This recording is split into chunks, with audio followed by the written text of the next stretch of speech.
any opportunity to come back. I just can't wait. Before you were born. Exactly, I'm born in 2002, so... Right, oh man, I think I was already... Never mind, we won't get into that. Every time I'm away, I go back home to the hustle and bustle of the States, and I tell myself, man, it's like one of these days I'm just gonna get me a villa, and I'm gonna spend most of the time there. Yeah, so that's a dream. That's a dream. Terima kasih.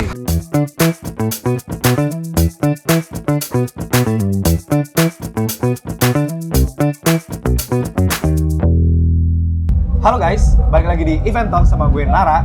Dan sekarang gue lagi di backstage di Prambanan Jazz The Magical Experience. Yes, sekarang ada day 6, last day. And I'm here with the legend Eric Benet. I'm a legend. Please welcome. What's up? Eric Benet, how are you, man? I'm good, man. Thank you. Terima kasih for that beautiful introduction, man. Yeah, I'm great. No, it's good. It's good. It's great to be back here in Indonesia. Oh yeah? Yeah. Is it like your second time or? Oh man, it's probably, I don't know, this maybe my 10th or 12th time here. Oh really? Yeah, I love this country. I love like some of my closest friends are here, and I'm just any opportunity to come back. I just can't wait. Okay, let's get to your things real quick. Let's do it. I mean, you've been around in R&B scene for a while, for some time now. Since before you were born. Exactly, I'm born in 2002, so. Right. Oh man, I think I was already. Never mind, we won't get into that. Maybe we can talk it later about that. And is there any other genre that you're going to explore other than R&B? Well, I think one thing about my music, I think if you listen to my albums, even like from my first solo album, you can hear like I'm influenced by a lot of different genres. And you know, from gospel to rock to you know, even more like bluesy stuff. Yes. To I've even done some like country sounding music on an album or two. So I'm always exploring different genres.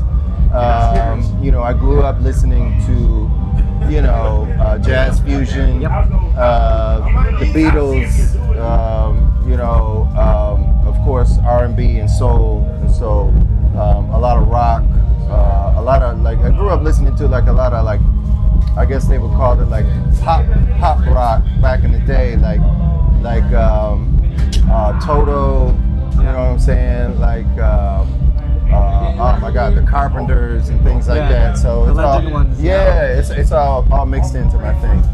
You said that you can get inspired to a lot of things. Have you ever been inspired to like places when you go when you go to certain places? Oh my God, the inspiration comes in. Absolutely. Every time, every life experience. For me as a songwriter, every life experience influences the music, and of course, the natural environment of certain geographical locations, it just induces a feel. You know, like if I'm in a tropical, if I go to Jamaica, it's like a laid back little vibe that comes around, and I don't know, for some reason when I'm here in Indonesia, it feels more spiritual. Yeah. So yeah, it always influences the music. Now that you mentioned tropical and spiritual, I heard that you said that Indonesia has the tropical friendly, climate friendly. Yeah. Do you think that Indonesia or maybe Bali can be your destination place to stay when you call it a day? Let me tell you something, man. It's like I've been to Bali many times. Yeah. And every time I'm away, I go back home to the hustle and bustle of the States. Yeah. And I tell myself, man, it's like one of these days I'm just gonna get me a villa, and I'm gonna spend most of the time there. Yeah. So that's a dream. That's a dream of mine. I mean, for our especially Indonesian people in Jakarta, they usually go recharge themselves in Bali. So when someone says I want to go healing, it basically means I'm going to Bali. And the first time I went to Bali, people told me that. Really? Yeah. Like when I flew in, it's been. First time I've come to Indonesia, it's been like maybe 18 years or something. Yeah. But the first time I came to Jakarta, the people were like, brother, you have to go to Bali. I'm like, all right, let's go check out Bali.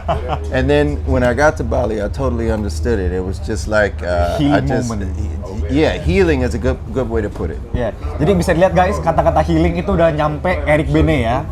And the last thing that I want to ask is that can you give me a message to the Indonesians that are basically trying to be like you and trying to get into the music scene? Yeah, I think the one little piece of advice I would give is, as a young artist, you are so impressionable. There are so many people trying to tell you, oh, you need to have this sound, listen to this new artist, you need to have a little bit more of this sound. I remember being bombarded by a lot of people trying to tell me who to sound like. And you know, what you need to do is silence all those other voices, and you just need to listen to your voice telling you who, maybe not silence the voices, but take them into consideration, but let your voice be the loudest one, because you know who you are, because you're the only you, and nobody can imitate you. So be that one beautifully unique, powerful thing that only you can do. So I mean, that's probably my advice. So basically, you were saying, prove people wrong and just be ourselves. Yeah, but not so much to prove people wrong, but just to celebrate yourself. I get it. Like, don't go into it to try to prove people wrong. Just celebrate you and embrace what you are. You know what I mean? I like that. That's my favorite saying. So, Eric, thank you so much for being here. Thank you so much for taking your time, guys. Kita udah ngobrol-ngobrol sama Eric Benet. Keren banget, dia ngasih advice yang sangat bagus ya. Terima kasih. Thank you so much for watching. Please like and subscribe di Eventori Review. Gue Nara, gue cabut. Bye bye.